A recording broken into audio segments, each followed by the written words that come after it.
మనం రోజు ఫుడ్లో తీసుకునే ఫైబర్ అంటే ఫైబర్ రిచ్ డైట్ పేగు క్యాన్సర్ని తగ్గిస్తుంది. ఈ విషయం మీకు తెలుసా? నిజమండి. ఫైబర్ రిచ్ ఫుడ్ తీసుకుంటే 10-20% పెద్ద పేగు క్యాన్సర్ తగ్గుతుందని మనకి ఈ రీసెర్చ్ ద్వారా తెలిసిన విషయం. ఇది నిరూపితమైన విషయం. ఇట్స్ ఎవిడెన్స్డ్ బేస్డ్ ఫ్యాక్ట్ అనమాట.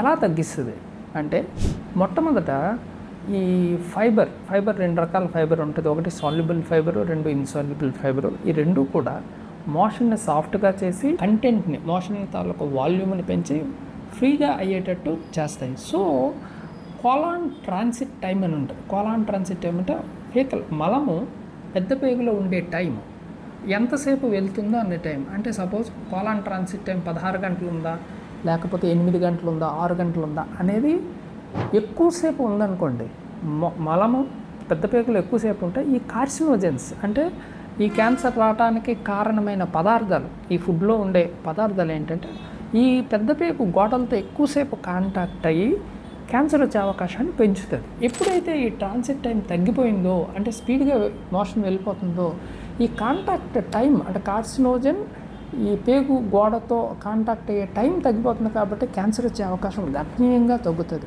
సో ఫైబర్ మొట్టమొదటిగా తగ్గించే విధానం ఇది. రెండవది, మన పేగులో హెల్ప్ఫుల్ బ్యాక్టీరియా చాలా ఉంటుందండి. ఈ బ్యాక్టీరియా ఈ ఫైబర్ని ఫెర్మెంట్ చేసే క్రమంలో షార్ట్ చైన్ ఫ్యాటీ యాసిడ్స్ అని ప్రొడ్యూస్ చేస్తుంది. ఈ short chain fatty acids gut మ్యూకస్కి ప్రొటెక్టివ్గా పనికొస్తాయి ఈ క్యాన్సర్ రాకుండా. మూడవ చాలా ఇంపార్టెంట్ విషయం ఏంటంటే స్థూలకాయం, ఒబేసిటీ ఉండే వాళ్ళలో కోలోరెక్టల్ క్యాన్సర్ ఇన్సిడెన్స్ ఎక్కువ ఉంటుంది. ఈ ఫైబర్ అనేది ఒబేసిటీని తగ్గడానికి ఇండైరెక్ట్గా ఉపయోగపడుతుంది. ఎలా అంటే ఈ సాల్యుబుల్ ఫైబర్ మన గ్లూకోజ్ని స్పీడ్గా బ్లడ్ నుండి తీసుకోకుండా కొంత నియంత్రిస్తుంది అనమాట. దీనివల్ల ఏంటంటే ఊబకాయం తగ్గుతుంది. ఊబకాయం ఎప్పుడైతే తగ్గిందో ఆటోమేటిక్గా కోలోరెక్టల్ క్యాన్సర్, పెద్ద పేగు క్యాన్సర్ వచ్చే అవకాశం కూడా తగ్గుతుంది. సో ఫైబర్ రిచ్ ఫుడ్ తీసుకోండి, కోలోరెక్టల్ క్యాన్సర్ వచ్చే అవకాశాన్ని గణనీయంగా తగ్గించుకోండి. అంటే 10-20% తగ్గించుకోండి.